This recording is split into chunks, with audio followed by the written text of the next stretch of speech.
नमस्कार दोस्तों। आपने डॉक्यूमेंट वेरिफिकेशन के रिगार्डिंग जो कमेंट्स किए हैं, उन कमेंट्स को देखकर मुझे लगता है कि अभी भी मैक्सिमम स्टूडेंट्स डॉक्यूमेंट वेरिफिकेशन को लेके बहुत ज़्यादा परेशान हैं और उनके जो डाउट्स हैं अभी भी बरकरार है। तो आज के इस वीडियो में हम आपके सारे डाउट्स को क्लियर करेंगे। मैंने आपके सारे कमेंट्स पढ़े हैं, देखे हैं, तो उन सभी का जो रिप्लाई है आज के वीडियो में मिलने वाला है। तमाम प्रकार के जो डाउट्स रहते हैं उन सभी को आज के इस वीडियो में हम क्लियर करने वाले हैं। इसमें डॉक्यूमेंट्स वेरिफिकेशन के रिगार्डिंग मैंने पिछला वीडियो भी बनाया था, जिसमें हमने डिटेल्ड एप्लीकेशन कम स्क्रूटनी फॉर्म वो मैंने आपको भर के दिखाया था और उसमें अटेस्टेशन फॉर्म की भी हमने बात करी थी कि वो आपको कैसे भरना है और अटेस्टेशन फॉर्म कब काम आता है। अब वहाँ पर बाय मिस्टेक मैंने एक चीज़ बोल दी थी गलती से कि चतुर्थ श्रेणी भर्ती परीक्षा के अंदर RSCIT अनिवार्य है, ये मैंने बोला था। वो इसलिए बोला था, वो जूनियर अकाउंटेंट और TRA भर्ती परीक्षा का याद रह गया था। और आपके इस भर्ती परीक्षा में RSCIT कंपलसरी नहीं है, RSCIT की इसमें ज़रूरत नहीं है। तो उसके लिए मैं क्षमा प्रार्थी हूँ और इस वीडियो के माध्यम से मैं आपका वो कन्फ्यूजन है वो मैं दूर करना चाहता हूँ कि चतुर्थ श्रेणी भर्ती परीक्षा के अंदर RSCIT अनिवार्य नहीं है। पहली चीज़ तो ये। इसके अलावा MBC, OBC, EWS के जो कैंडिडेट हैं वो सर्टिफिकेट को लेके, यानी कि जो जाति प्रमाण पत्र एक तरह से जो बनता है उसको लेके वो बहुत ज़्यादा कन्फ्यूजन है। तो OBC, MBC का जो नॉन क्रीमी का जो सर्टिफिकेट बनता है, देखो वो 3 साल तक वैलिड रहता है। अब आप देख लेना कि डॉक्यूमेंट वेरिफिकेशन के टाइम आपके पास वो 3 साल पुराना नहीं होना चाहिए, ये आप देख लेना। और EWS का जो सर्टिफिकेट बनता है वो भी 3 वर्ष पुराना नहीं होना चाहिए। बाकी ST और SC का जो जाति प्रमाण पत्र जो होता है वो एक ही बार बनता है और आजीवन वही चलता है। ठीक है। हाँ, अगर किसी के पास डिजिटल सिग्नेचर वाला जाति प्रमाण पत्र नहीं है तो वो आप ज़रूर बनवा लें। डिजिटल वाला जो जाति प्रमाण पत्र बनता है वो आजकल ट्रेंड में वही है और वो आप ज़रूर बनवा लें। यदि किसी के पास नहीं है तो वो बनवा लें। ठीक है, दूसरा डाउट आपका ये क्लियर हो गया। इसके अलावा मैं आपको थोड़ा सा ये प्रोसेस बता देता हूँ कि आपका भी फरवरी के सेकंड सप्ताह के अंदर पूरी गुंजाइश है कि आपका डॉक्यूमेंट वेरिफिकेशन जो डिटेल्ड एप्लीकेशन कम स्क्रूटनी जो फॉर्म है वो ऑनलाइन स्टार्ट हो जाएंगे। तो उसमें देखो, भरने की मैं प्रोसेस बता देता हूँ। सबसे पहले आपको जो डिटेल्ड एप्लीकेशन कम स्क्रूटनी जो फॉर्म होता है वो आप RSSB की साइट से डाउनलोड कर लेना। वो डाउनलोड करने के बाद में जो सबसे लास्ट में अटेस्टेशन फॉर्म जो निकल के आता है वो अटेस्टेशन फॉर्म आपको पहले भरना है। यानी कि आप जब ई मित्र वाले के पास जाएंगे तो आपको वहाँ पर जब आप उसके पास जाएंगे अपना स्क्रूटनी फॉर्म भरवाने, तो आपके पास क्या क्या होना चाहिए वो मैं आपको बता देता हूँ। सबसे पहले आपके पास अटेस्टेशन फॉर्म होना चाहिए। अटेस्टेशन फॉर्म मैंने पिछले वीडियो में भी बताया था कि आपको कैसे भरना है। तो उसमें आपको फ़ोटो लगानी है और फ़ोटो के ऊपर आपके साइन होंगे खुद के, कैंडिडेट के। तो आधे साइन फ़ोटो के ऊपर होने चाहिए और आधे साइन फ़ोटो के बाहर होने चाहिए और उसको राजपत्रित अधिकारी से सर्टिफाई करवाना है, वेरीफाई करवाना है। तो इस प्रकार से आपको अटेस्टेशन फॉर्म भर के लेके जाना है। ठीक है साथियों।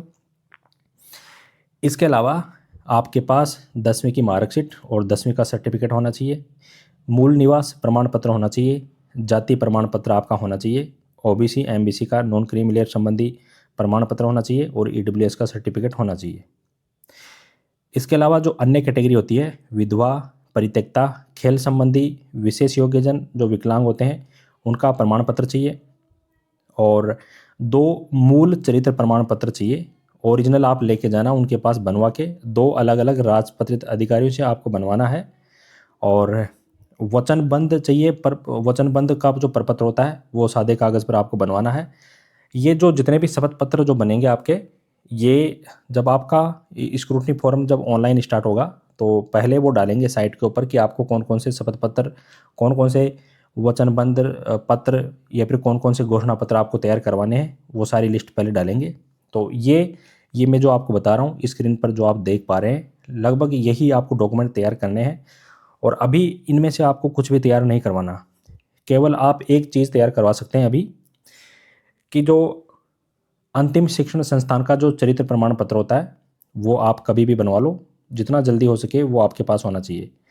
वो एक ही बार बनता है, आजीवन वही चलेगा। आपको उसको बिल्कुल लेमिनेशन करवा के उसको सही तरीके से रखना है, सुरक्षित। और आपने जहाँ से भी रेगुलर शिक्षा प्राप्त करी है तो वहाँ आप जाएं, उनको बोलें, वो आपको जो चरित्र प्रमाण पत्र जो होता है वो आपको बना के दे देंगे। ठीक है। इसके अलावा जो संविधान शपथ पत्र है वो भी सादे कागज़ के ऊपर बनेगा। सादे कागज़ के ऊपर आपको टाइप करवाना है। और 9 नंबर पे बनेगा आपका दहेज संबंधी घोषणा पत्र। ठीक। इसके अलावा 10 नंबर पे विवाह प्रमाण पत्र, संतान संबंधी घोषणा पत्र भी बनेगा, जिसको आपको राजपत्रित अधिकारी से प्रमाणित भी करवाना है। सामान्य घोषणा पत्र भी बनेगा, विकल्प पत्र, नमूना हस्ताक्षर पत्र। ये जो विकल्प पत्र है ये उनके लिए बनेगा जो भी कैंडिडेट है जो टीएसपी एरिया के हैं। वो यदि नॉन टीएसपी और टीएसपी दोनों ही कोटे से सेलेक्ट हो गए तो फिर उनको विकल्प पत्र भर के देना होगा कि वो टीएसपी कोटे से सेलेक्ट होना चाहते हैं या फिर नॉन टीएसपी कोटे से सेलेक्ट होना चाहते हैं, ये उनको विकल्प पत्र भर के देना होगा। नमूना हस्ताक्षर प्रारूप ये भी आपको भर के देना है। और स्वयं का फोटो पहचान पत्र जैसे Aadhaar, voter ID, driving licence, passport, इनकी जो स्वप्रमाणित प्रति चाहिए। ठीक है। एक तरह से आपको ओरिजिनल लेके जाना है, ये फ़ोटो पहचान पत्र, ये सारे डॉक्यूमेंट आपके ओरिजिनल वहाँ आपको लेके जाने हैं और उनको आपको अपलोड करवाना है। स्क्रूटनी फॉर्म जब आप भरेंगे उस टाइम आपको क्या करवाना है, इनको अपलोड करवाना है। ठीक है साथियों। तो इसमें देखो 15 डॉक्यूमेंट्स हैं, ये आपके पास 15 के 15 होने चाहिए। 16 नंबर पे आप एक चीज़ और ऐड कर लो, जो अंतिम शिक्षण संस्थान का जो आपका चरित्र प्रमाण पत्र बनेगा वो भी आप इसमें 16 नंबर पे ऐड कर लो, वो आप अभी बनवा लेना। अब इसमें आपका डाउट ये भी रहता है कि आपने जैसे मान लो बीएड कर ली, बीएसटीसी कर ली रेगुलर, तो वहाँ से भी आप बनवा लो, जहाँ से भी आपने रेगुलर जो भी डिग्री प्राप्त करी है ना वहाँ से आप बनवा लो। हाँ, जब आप ऑनलाइन जब फॉर्म भरो, स्क्रूटनी फॉर्म जब भरो, तो उसमें ज़रूरी नहीं है कि आप 10th के बाद के सारे डॉक्यूमेंट लगाओ। इसमें देखो क्वालिफिकेशन तो 10th की मांगी है, लेकिन आप 12th के, ग्रेजुएशन के, पोस्ट ग्रेजुएशन के ये डॉक्यूमेंट लगाते हैं तो भी कोई दिक्कत नहीं है। आपकी पात्रता का निर्धारण केवल और केवल 10वीं की मार्कशीट से होगा। यानी कि आपके पास जो शैक्षणिक जो दस्तावेज होते हैं उसमें आपसे सिर्फ और सिर्फ 10वीं की मार्कशीट और 10वीं का सर्टिफिकेट मांगेंगे। ये मैं बात कर रहा हूँ शैक्षणिक दस्तावेज़ों की। एडिशनल अगर आप शैक्षणिक दस्तावेज लगाते हैं जैसे 12th का हो गया, graduation, post graduation, BSTC, BEd, जो भी आप लगाना चाहते हैं वो भी आप लगा सकते हो, कोई दिक्कत नहीं है। ठीक है। और इसमें देखो एक चीज़ का और आपको ध्यान रखना है कि ये जो आपका अटेस्टेशन जो फॉर्म होता है वो पहले आपको भर के लेके जाना है। ये सारे अपलोड होंगे, वो भी अपलोड होगा अटेस्टेशन फॉर्म। ये सारे अपलोड होने के बाद में फिर आपका एक प्रिंट आउट निकलेगा डिटेल्ड एप्लीकेशन कम स्क्रूटनी फॉर्म का। ठीक है। वो पूरा प्रिंट आउट निकलेगा। उसके अंदर जो प्रिंट आउट निकल के आएगा उसके अंदर जो आपका अटेस्टेशन जो फॉर्म होता है वो भी भर के निकलेगा, लेकिन उस पर राजपत्रित अधिकारी का जो साइन वगैरह जो होंगे जिसको वो प्रमाणित करेंगे कि मैं इस आदमी को जानता हूँ और इसके द्वारा भरी गई सारी सूचना सही है, तो वो जो 3-4 लाइनें वो खाली रहेगी। उसको फिर से आपको प्रिंट आउट निकालने के बाद में 2 कॉपी में निकालना है, फिर से आपको राजपत्रित अधिकारी से उसको भरवाना है। ठीक है। ये प्रोसेस हो गई। बस फिर वहाँ से ई मित्र वाले से वहाँ से आप उठ के अपने घर पे आ जाएं और आपके पास जो स्क्रूटनी फॉर्म जो निकल के आया है प्रिंट आउट के रूप में उसके आपके 2 सेट आपके पास होने चाहिए। ठीक है। और इन दोनों सेट के साथ में आपके पास यानी कि आपका 100 रुपये का चालान भी कट जाएगा। 100 रुपये का चालान कटने के बाद में स्क्रूटनी फॉर्म का प्रिंट आउट निकलेगा। ठीक है। तो आपको 100 रुपये का पोस्टल ऑर्डर फिर लगाने की ज़रूरत नहीं है, क्योंकि ऑनलाइन जब हम भरते हैं स्क्रूटनी फॉर्म तो उसमें पोस्टल ऑर्डर लगाने की ज़रूरत नहीं है, आपको नहीं खरीदना है। आपके 100 रुपये का चालान वैसे ही कट जाएगा, तो इसमें चिंता करने की कोई ज़रूरत नहीं है। इसका भी मैंने आपको डाउट क्लियर कर दिया। रही बात ऑफलाइन की, देखो ऑफलाइन जो आपका स्क्रूटनी फॉर्म है वो ऑफलाइन आप मत भरना। इसके अंदर अभी जूनियर अकाउंटेंट टीआरए भर्ती परीक्षा में कई कैंडिडेट मजबूरी से रह गए थे, वो उन्होंने ऑनलाइन अप्लाई नहीं किया था स्क्रूटनी फॉर्म, तो बाद में उनका ऑफलाइन भी एक्सेप्ट कर लिया था, लेकिन बड़ी मुश्किल से उनको दिक्कत आई थी और काफ़ी चक्कर काटने पड़े थे। ठीक है। तो ऑफलाइन देखो प्रावधान तो यही है कि आपको ऑनलाइन भरना पड़ेगा। ऑफलाइन में देखो स्वीकार करे या ना करे वो परिस्थिति के ऊपर डिपेंड करता है। तो मैं रिकमेंड करूंगा कि आप अपना जो स्क्रूटनी फॉर्म है उसको आप ऑनलाइन ही भरें, ई मित्र के माध्यम से आप भरें। ठीक है साथियों। तो चलिए अब मैं आपको ये जो 15 से 16 जो मैंने आपको चीज़ें बताई है इनका परफॉर्मा मैं आपको एक बार दिखा देता हूँ और कौन कौन से ऐसे शपथ पत्र है जो कि 50 रुपये के नॉन जुडिशियल स्टाम्प पेपर के ऊपर बनेंगे। ठीक है। हाँ देखो, ये एक चीज़ और मैं आपको क्लियर कर दूं, आप 10वीं की मार्कशीट और 10वीं का सर्टिफिकेट जो लगाएंगे, जो कि मस्ट है, लगाना पड़ेगा। अगर शैक्षणिक दस्तावेज की बात करें तो ये तो आपको चाहिए ही चाहिए। तो इसमें आपको क्या लगता है, आपके नाम में, पिताजी के नाम में, माताजी के नाम में कोई करेक्शन आपको कुछ करवाना है तो देखो, स्पेस का तो आप छोड़ दो, स्पेस का तो कोई इशू नहीं है। बाकी अगर कुछ और नाम में, मदर्स नेम फादर्स नेम में कुछ गड़बड़ी है, कुछ एक्स्ट्रा जुड़ा हुआ है या फिर एक्स्ट्रा कुछ घटा हुआ है, आपको लगता है ना कि इसमें करेक्शन करवाना, तो करेक्शन करवा लेना। बाकी ऐसी कोई चिंता करने की ज़रूरत नहीं है। आपको डीबी टीम बाहर नहीं करेगी किसी भी हालत में, आपको समय देंगे। अगर कोई कमी है तो वो आपको बताएंगे, आपको जो स्टूडेंट होता है उसको बताएंगे डीबी टीम वाले कि आपके डॉक्यूमेंट्स में ये कमी है और इसमें इस प्रकार से आप सुधार करवा लो। तो उसके लिए आपको सुधार करवाने के लिए टाइम भी देंगे, बाहर किसी को नहीं करेंगे, प्रॉपर टाइम देंगे आपको। तो इसमें चिंता करने की ज़रूरत नहीं है। यदि आप 10th के अलावा RSCIT लगाते हैं, 12th की मार्कशीट लगाते हैं, तो इसमें देखो, जब भी आपका चतुश्रेणी कर्मचारी से जब आपका LDC की पोस्ट पे प्रमोशन होगा, तो वहाँ पर आपकी RSCIT की डिग्री और 12th की मार्कशीट सर्टिफिकेट वो देखेंगे। ठीक है। तो ये भी आप यदि लगाना चाह रहे हैं, वैसे ज़रूरी नहीं है कि आप लगाओ। ऑनलाइन फॉर्म जब आपने इसका भरा था चतुश्रेणी भर्ती परीक्षा का, उसमें आपने क्या लगाया था क्या नहीं लगाया था उसको अब आप भूल जाओ। आपने उस टाइम जो लगाया था उससे ज़्यादा भी अब आप लगवा सकते हैं, उससे कम भी लगा सकते हैं, कोई दिक्कत नहीं है।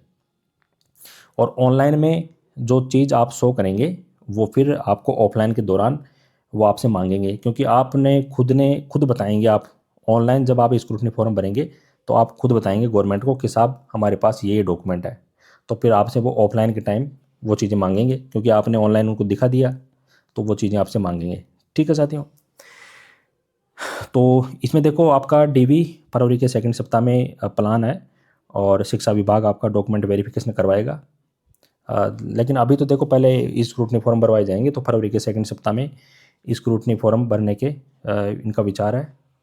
बाद में फिर शिक्षा विभाग आपको बुलाएगा, जहाँ भी आपको बुलाए वो वहाँ पर आपको जाना पड़ेगा, सारे डॉक्यूमेंट्स वगैरह तैयार करके लेके जाने हैं।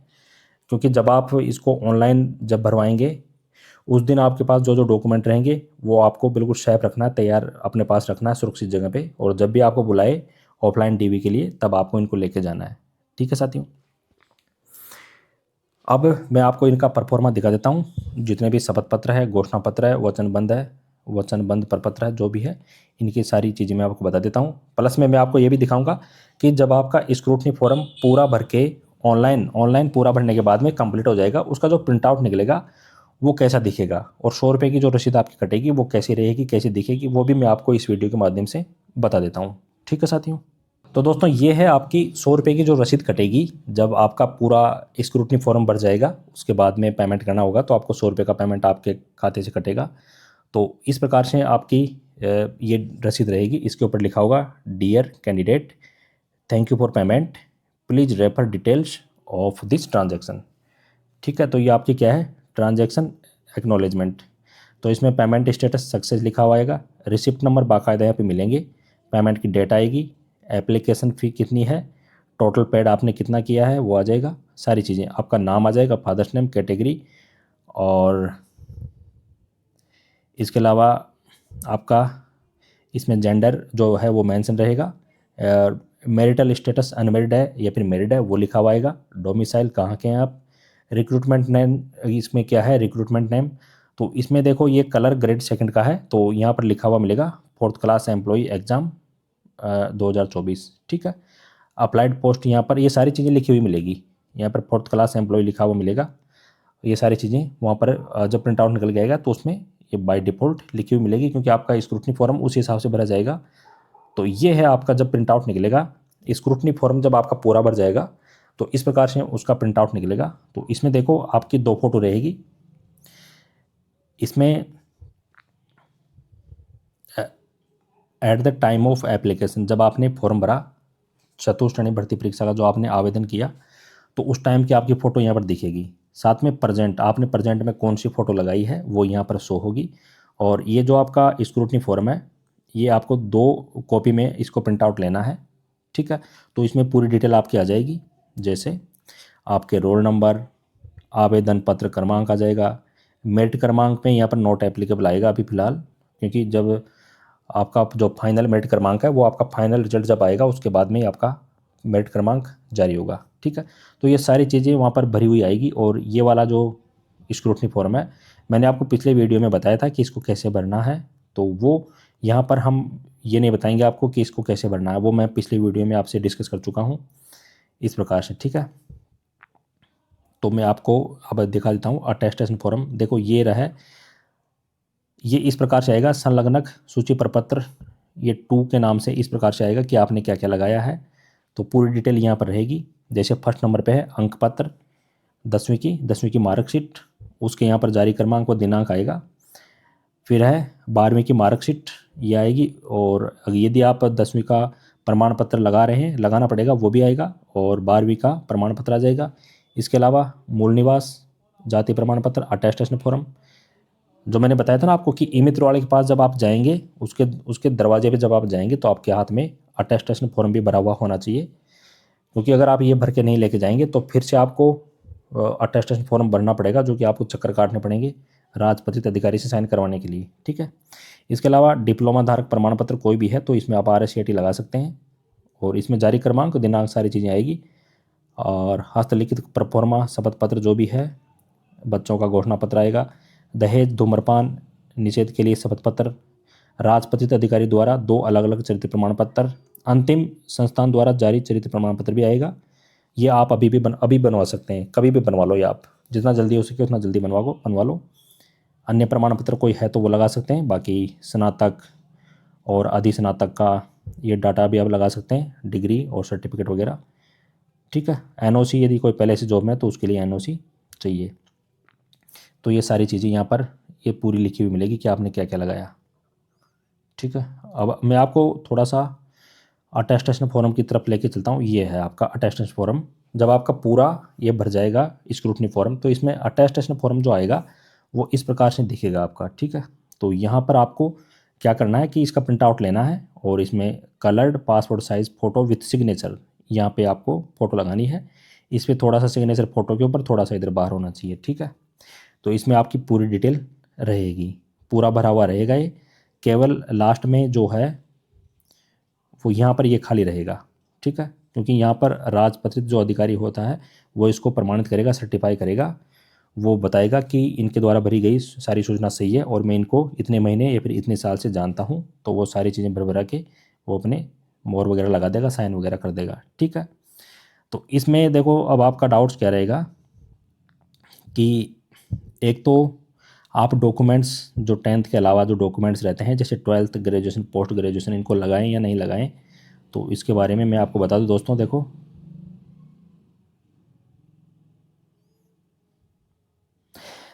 देखो यदि आप अभी लगाते हैं तो लगा सकते हैं। 10th और की मार्कशीट और सर्टिफिकेट के अलावा जो भी एडिशनल डॉक्यूमेंट आपके पास शैक्षणिक दस्तावेज है, जैसे इसमें 12वीं की मार्कशीट हो गया, शपथ पत्र, इसका जो होता है ना, इसका प्रमाण पत्र 12वीं क्लास का, ये ग्रेजुएशन की मार्कशीट और प्रमाण पत्र, पोस्ट ग्रेजुएशन की मार्कशीट, प्रमाण पत्र, BSTC B.Ed जो भी आपके पास डिग्री है, तो इनमें आप देख लेना कि आपके नाम, फादर्स नेम, मदर्स नेम, यदि आप लगा रहे हैं तो फिर आप लगाने से पहले करेक्शन करवा लेना, और करेक्शन आपका 1-2 दिन में हो जाएगा। कई बार तो बिल्कुल आप जिस दिन जाएंगे संबंधित शिक्षण संस्थान के पास, तो वो आपका तुरंत ये काम कर देंगे। और आप अभी इनमें सुधार करवा लेते हैं तो आगे भी आपके काम आएगा, क्योंकि फिर बार बार में आपको अटकना पड़ जाएगा फिर। तो ये अभी आप लगाते हैं तो इसमें देखो क्या होगा कि जब आपका प्रमोशन होगा LDC की पोस्ट पे, तो आपके पास RSCT की डिग्री होनी चाहिए और आपके पास 12th की मार्कशीट होनी चाहिए। ऐसा ऐसा नहीं है कि जब आप यदि इनको अभी नहीं लगाएंगे तो आपका प्रमोशन होगा तो आपका प्रमोशन रोक देंगे, नहीं। जब आपका प्रमोशन होगा तब आप दे सकते हैं इनको, डिपार्टमेंट को उस टाइम दे देना। वैसे चाहो तो आप RSCT और 12th की मार्कशीट, और जब आप LDC से UDC बनेंगे तो आपके पास ग्रेजुएशन की डिग्री होनी चाहिए, या तो आप अभी लगा दो, नहीं तो फिर आप जब आपका प्रमोशन होगा LDC की पोस्ट से UDC की पोस्ट पर, तब दे देना। ठीक है, तो इसमें देखो करेक्शन इसलिए कह रहा हूँ क्योंकि देखो डॉक्यूमेंट वेरिफिकेशन करने वाली जो टीम है ना, वो कैसे मानेगी बताओ। जब थोड़ा बहुत नाम के अंदर स्पेलिंग में मिस्टेक है तो वो आपको थोड़ा सा मना कर देंगे वो लोग। ठीक है, तो स्पेस का तो इग्नोर करेंगे, लेकिन नाम के अंदर जैसे ई की जगह डबल ई लिखा हुआ है, या फिर किसी का नाम मुकेश चौधरी है, कई जगह मुकेश है, कई जगह मुकेश चौधरी है, तो ये थोड़ा काफ़ी डिफरेंस हो गया। रही बात आधार कार्ड की, आधार कार्ड में थोड़ा बहुत स्पेलिंग संबंधी भी त्रुटि है ना, तो उसमें भी कोई दिक्कत नहीं है, आधार कार्ड में चल जाता है। आधार कार्ड में अगर आपके थोड़ी बहुत मिस्टेक है तो वो चल जाएगी, ठीक है। फिर भी अगर आप आधार कार्ड में संशोधन होता है तो उसमें भी आप करवा सकते हैं, क्योंकि ये चीज़ें ऐसी है जिनको अगर आप संशोधित करवा के रखते हैं तो आगे भी काम आती है, ठीक है। वैसे बाहर किसी को नहीं करेंगे, किसी भी हालत में आपको बाहर नहीं करेंगे, आपको सुधार करवाने के लिए आपको टाइम देंगे प्रॉपर, ठीक है। आपको टाइम देंगे और उसके उसके बाद में फिर आपको वो जो जितना आपको टाइम देते हैं तो फिर आपको उनमें सुधार करवा लेना है, जिन जिन डॉक्यूमेंट में आपकी कमी निकाली है। अब मैं आपको जितने भी शपथ पत्र है उनके बारे में बता देता हूँ कि आपके शपथ पत्र कौन कौन से बनेंगे, उनका प्रारूप कैसा रहेगा और उनको कैसे भरना है, ठीक है साथियों। तो दोस्तों अब हम बात कर लेते हैं आपके जो प्रमाण पत्र, घोषणा पत्र, जो वचन पत्र वगैरह जो होते हैं उन सभी की बात कर लेते हैं। देखो, ये आपका चरित्र प्रमाण पत्र बनेगा, ये 2 बनेंगे और 2 अलग अलग राजपत्रित अधिकारियों से आपको इनको भरवाना है, ठीक है। ये 1 रुपये का एक मिल जाएगा, 2 रुपये के 2 मिल जाएंगे। स्टेशनरी की दुकान पर जब आप जाएंगे तो वहाँ से आप ये खरीद लेना और इसको भरवा लेना, ठीक है। वो इसमें ऑलरेडी लिखा हुआ है, यहाँ पर आपका नाम आ जाएगा और यहाँ पर फादर्स नेम। यदि कोई लड़की है जिसकी शादी हो गई तो वो यहाँ पर अपना नाम लिख के अपने पति का नाम भी लिख सकती है, ठीक है। ये कंडीशन के ऊपर डिपेंड करता है कि यहाँ पर आपका नाम आ जाएगा, यहाँ पर पति का नाम या फिर पिता का नाम आएगा, ठीक है। निवासी आप कहाँ के रहने वाले हैं ये चीज़ें आ जाएगी और इस प्रकार से आपका ये चरित्र प्रमाण पत्र ये आपका तैयार हो जाएगा। ये आपका सामान्य घोषणा पत्र बनेगा और ये 50 रुपये के नॉन जुडिशियल स्टाम्प पेपर के ऊपर बनेगा। इसमें देखो यहाँ पर सारी चीज़ें हैं, यहाँ पर आपका नाम, यहाँ पर पति का नाम या फिर पिता का नाम आ जाएगा और रोल नंबर आ जाएगा। ये लिपि ग्रेड सेकंड का है, ये परफॉर्मा आपके भी इसमें यही रहेगा। इसकी जगह आपके आ जाएगा चतुश्रेणी भर्ती परीक्षा 2024 और कनिष्ठ सहायक की जगह आ जाएगा चतुश्रेणी कर्मचारी, ठीक है। ये सारी चीज़ें आपको 50 रुपये के नॉन जुडिशियल स्टाम्प पेपर के ऊपर लिखवानी है और ये सारी चीज़ें आपको टाइप करवानी है, ठीक। इसका परफॉर्मा जब डालेंगे तभी आपको तैयार करवाने हैं, ये दस्तावेज तो अभी नहीं करवाना, ठीक है। तो इसमें सारी चीज़ें आ जाएगी कि मैं राजस्थान में चतुश्रेणी भर्ती परीक्षा 2024 हेतु अपेक्षित तथा उक्त हेतु जारी विज्ञापन में वर्णित शर्तानुसार शैक्षणिक योग्यता रखता हूँ। मुझे देवनागरी लिपि में लिखित हिंदी का तथा राजस्थानी संस्कृति का ज्ञान है। तो इस प्रकार से 2 नंबर, 3 नंबर, 4 नंबर ये सारे पॉइंट आपको 50 रुपये के नॉन जुडिशियल स्टाम्प पेपर के ऊपर आपको टाइप करवाना है और फिर बाद में यहाँ पर आपका हस्ताक्षर, नाम, पता, मोबाइल नंबर, ईमेल आईडी, दिनांक आप भर देना और स्थान जब भी आप इसको भरो तब इसमें डाल देना। ये संतान संबंधी घोषणा पत्र है, ये सामान्य कागज़ के ऊपर बनेगा। 50 रुपये के नॉन जुडिशियल स्टाम्प पेपर पर इसको बनवाने की ज़रूरत नहीं है, ठीक। तो इसमें भी आपका वही जहाँ जहाँ पर भी ये जो लिखा हुआ है इस पर आपका आ जाएगा चतुश्रेणी भर्ती परीक्षा 2024, ठीक है साथियों। तो ये मैंने बता दिया था आपको बच्चों की संख्या के बारे में कि कैसे भरना है और इसको देखो राजपत्रित अधिकारी के माध्यम से आपको इसको वेरीफाई करवाना है, ठीक है।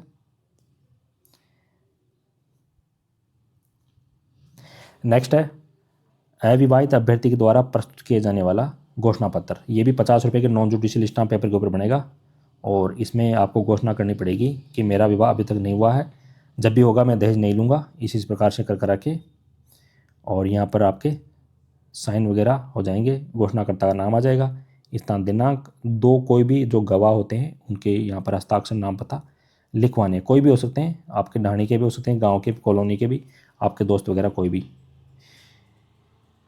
यह है साहब विवाहित अभ्यर्थी के द्वारा प्रस्तुत किए जाने वाला घोषणा पत्र। ये 50 रुपये के नॉन जुडिशियल स्टाम्प पेपर के ऊपर बनेगा और इसमें लिखना पड़ेगा कि मेरा विवाह इस दिनांक को हुआ, विवाह के समय मेरे घर वालों ने ना तो दहेज लिया है ना ही दहेज दिया है। इस प्रकार से सारी चीज़ें लिखा के ये अभ्यर्थी के यहाँ पर, अभ्यर्थी के जो पिता है उनके यहाँ पर हस्ताक्षर, नाम, पता आ जाएगा। अभ्यर्थी के जो ससुर हैं उनके हस्ताक्षर, नाम, पता आ जाएगा। अभ्यर्थी की पत्नी है या फिर पति है वो हस्ताक्षर, नाम, पता यहाँ पर आ जाएगा और कोई भी स्वतंत्र साक्षी, कोई भी गवाह है उसको यहाँ पर हस्ताक्षर, नाम, पता ये भरना पड़ेगा। विधवा अभ्यर्थी के द्वारा प्रस्तुत किए जाने वाला घोषणा पत्र ये भी 50 रुपये के नॉन जुडिशियल स्टाम्प पेपर के ऊपर बनेगा। जो कोई भी कैंडिडेट है जो विधवा अभ्यर्थी है ये उनके द्वारा घोषणा पत्र देना होगा। इस प्रकार से सारी चीज़ें लिखा के आपको साक्षी के हस्ताक्षर, 2 साक्षी यहाँ पर होने चाहिए, साक्षी नंबर 1, साक्षी नंबर 2। 50 रुपये के नॉन जुडिशियल स्टाम्प पेपर के ऊपर ये बनेगा परित्यक्ता अभ्यर्थी के द्वारा प्रस्तुत किए जाने वाला घोषणा पत्र। तो इस प्रकार से ये भी आपको जो परित्यक्ता अभ्यर्थी है उनके द्वारा बनना पड़ेगा कि पूर्व में मेरा विवाह विच्छेद हो चुका है तथा भविष्य में जब भी मेरा विवाह होगा तब मैं या मेरे घर वाले ना तो दहेज लेंगे ना ही दहेज देंगे। इस प्रकार से 2 साक्षी के हस्ताक्षर करवाने हैं।